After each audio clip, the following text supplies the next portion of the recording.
Hello friends. आजकल social media पे एक नाम बहुत चर्चा में है, यानी ज्योति मौर्य। और उसके साथ मिला हुआ होता है SDM। आप सोच सकते हैं कि इस नाम की वजह से जब भी यूट्यूब ओपन करो, फेसबुक ओपन करो, तो कहीं ना कहीं चर्चा में आ ही जाता है। इवन और जो व्हाट्सअप मैसेज है उसमें भी लोग कुछ न कुछ उसका कटिंग बेचते रहते हैं। तो ये नाम चर्चा में क्यों है, हम चाहते हैं कि इसमें कुछ बात कर ली जाए। तो SDM पत्नी का दूसरे व्यक्ति के साथ अफेयर हेडिंग में है, सोशल मीडिया पर क्यों हो रही है चर्चा। हम आगे बात करेंगे। SDM जिनका नाम है ज्योति मौर्य और उनके पति का नाम है आलोक मौर्य, इन दोनों के बीच आजकल विवाद बहुत सुर्खियों में है। और इतना इतना है कि कोर्ट तक ये बात चली गई है। SDM ज्योति मौर्य और उनके पति सफाई कर्मी, जो उनके पति हैं सफाई कर्मी है बेचारे आलोक मौर्य, इनके बीच अभी विवाद ये थमने का नाम नहीं ले रहा है। और मुझे लगता है कि ये आखिरी नतीजे तक पहुंचेगा। दोनों की कहानी, जो इन दोनों की कहानी है, किसी फिल्मी स्टोरी से कम नहीं है। आपने देखी होगी वो मूवी अमिताभ बच्चन की, और भोजपुरी में भी सेम मूवी कॉपी की गई थी। तो इस तरह होता है कि लोग अपनी बीवी को पढ़ा करके हाई पोस्ट पर लेके जाते हैं, कलेक्टर बनाते हैं, और बाद में वह उससे तकलीफ़ होने लगती है। इस बारे में मैं ज़्यादा तो नहीं बताऊंगा, क्योंकि ये कोर्ट का काम है और पुलिस का काम है। सो देख सकते हैं। ऐसे नॉर्मली ज्योति जी जो है वो बनारस की रहने वाली हैं और आलोक प्रयागराज के रहने वाले हैं। ज्योति ने शादी के बाद ग्रेजुएशन कंप्लीट किया। यूपी के बनारस के रहने वाली ज्योति मौर्य बेहद साधारण परिवार से ताल्लुक़ रखती हैं, बहुत छोटे परिवार से है। उनके पिता का एक चक्की की दुकान है। आप समझ सकते हैं कि चक्की की दुकान जो अपने यहाँ लोगों के पास है वो बहुत मिडिल क्लास से भी नीचे के लोग होते हैं। सो ज्योति की यही कहानी है। ज्योति बचपन से पढ़ने में बहुत तेज थी, लेकिन पिता ने ग्रेजुएशन के दौरान ज्योति की शादी प्रयागराज के रहने वाले आलोक मौर्य से कर दी, क्योंकि जिम्मेदारी होती है, माँ बाप की ये जिम्मेदारी होती है, रिस्पॉन्सिबिलिटी होती है कि वो अपनी बेटियों की शादी किसी अच्छे लड़के से देख करके कर दे।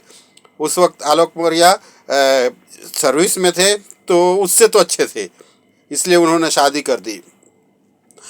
पत्नी को SDM बनाने वाले व्यक्ति की कहानी ये बहुत चर्चा में है। काफ़ी मेहनत करके एक व्यक्ति ने अपनी पत्नी को पढ़ाया लिखाया। SDM बनने के बाद पत्नी के का दूसरे व्यक्ति के साथ अफेयर हुआ। सोशल मीडिया में इस कपल की बहुत चर्चा हो रही है। क्यों हो रही है?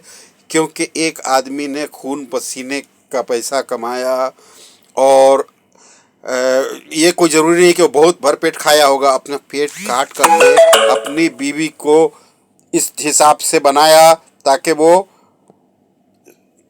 कुछ करे, आगे बढ़े और इन दोनों की ज़िंदगी खुशी से गुजर जाए। सो नॉर्मली ये लोग दोनों की शादी 2010 में हुई थी। उसके बाद उन्होंने ज्योति ने एजुकेशन कंप्लीट किया, और ज्योति का ट्रेनिंग इन सब में काफ़ी पैसा खर्च हुआ, और ज्योति का रैंक जो था 16th overall in the public service commission, इसमें 16th रैंक था। आप समझ सकते हैं।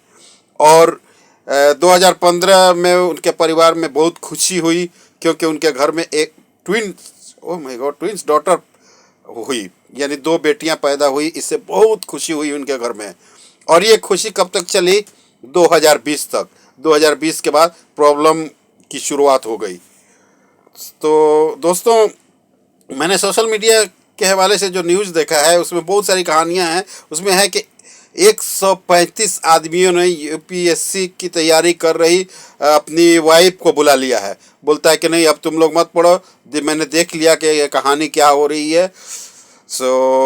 यानी ज्योति मौर्य की खबर वायरल होने के बाद इन लोगों ने ऐसे कदम उठाए हैं। और बहुत सारे कमेंट्स आ रहे हैं। कोई गाना भी इसके ऊपर भोजपुरी में गाना भी बन गया कि SDM बन गईलू और हमरा के छोड़ देलू, ऐसी कुछ कहानियाँ थी।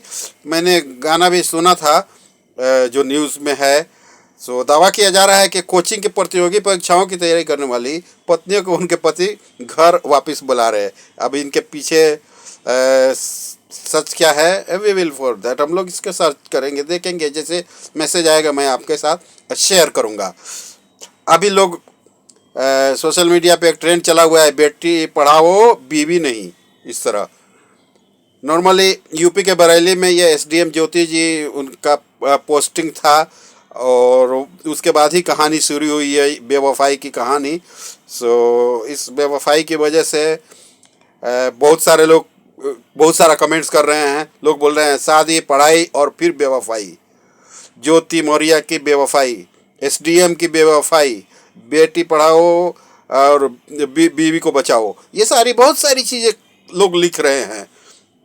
लेकिन इसमें कहा गया है कि ज्योति मौर्य की दोस्ती फेसबुक के ज़रिए एक जो district commandant of home guards है उनसे हुई। तो आलोक जी ने उस गार्ड को देखा जो गाज़ियाबाद में पोस्टेड था 2020 में। आप देख सकते हैं, अगर कोई भी हस्बैंड अगर इस तरह की चीज़ें देखेगा तो जिसने इतनी मेहनत की है उसे तो और तकलीफ़ होगी। हम डिस्कस करेंगे आगे, आपको बताऊंगा दोनों की कमी क्या है। हर आदमी के अंदर कुछ अच्छाई और कुछ बुराई होती है। तो हम देख सकते हैं कि 2022 में Jyoti forgot to log out of her Facebook account. इसने अपना फेसबुक अकाउंट को लॉग आउट नहीं किया। मोबाइल फ़ोन के अंदर जो फेसबुक अकाउंट था 2022 में आलोक ने देखा, मैसेज को आलोक ने पढ़ा। पढ़ने के बाद देखते हैं फिजिकल वायलेंस शुरू हो जाएगा एक दूसरे के साथ, और वर्बल भी होगा, फिजिकल भी होगा। लेकिन ज्योति ने इस मैसेज के बारे में जब पूछा तो ज्योति ने कहा कि मैं तुम्हें जेल भेजवा दूंगी, तुम्हारे ऊपर केस करूंगी कि तुम डोरी मांग रहे हो, दहेज मांग रहे हो। और ये वाकया है दिसंबर 2022 की बात है, ये झगड़ा शुरुआत की।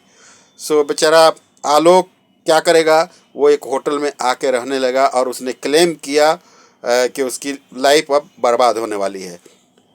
ज्योति ने यह भी कहा कि वो जो डॉरी का केस करेगी, वो उसने केस किया भी एक, ठीक है, झूठा केस उसने डॉरी का एक किया भी। वो जगह है धूमनगंज पुलिस स्टेशन में, इस जगह पे उसने एक केस किया।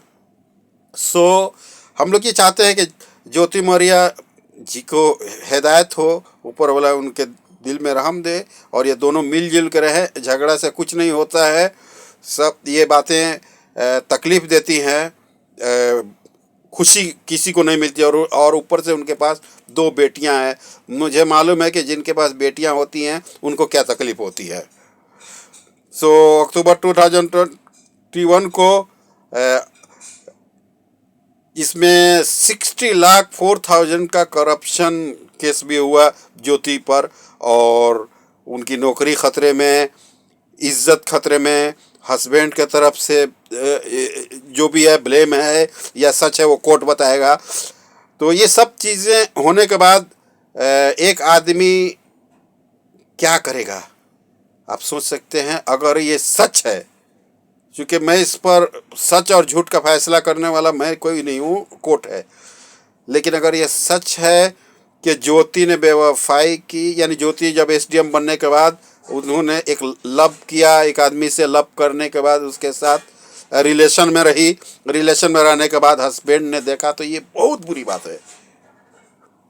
और अगर हस्बैंड ने देखा तो उन्हें चाहिए था कि वो उस वक्त किसी को अवेयर करते, लोगों को बुलाते, बुलाने के बाद बात लोगों तक पहुंच के बात ख़त्म हो जाती। और नहीं तो दिल की बात दिल में रखते, एक दूसरे को छोड़ देते।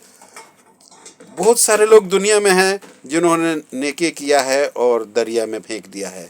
चलिए, ये भी एक नेकी होती है, इसकी वजह से दूसरी जो अच्छी बीवियां हैं उनके ऊपर भी असर पड़ रहा है और लोगों का दिमाग गलत रास्ते पे जा रहा है। So friend, thank you very much. अगर इसमें और भी कुछ चाहिए अपडेट होगा तो मैं आप लोग के साथ शेयर करूँगा। Thank you again.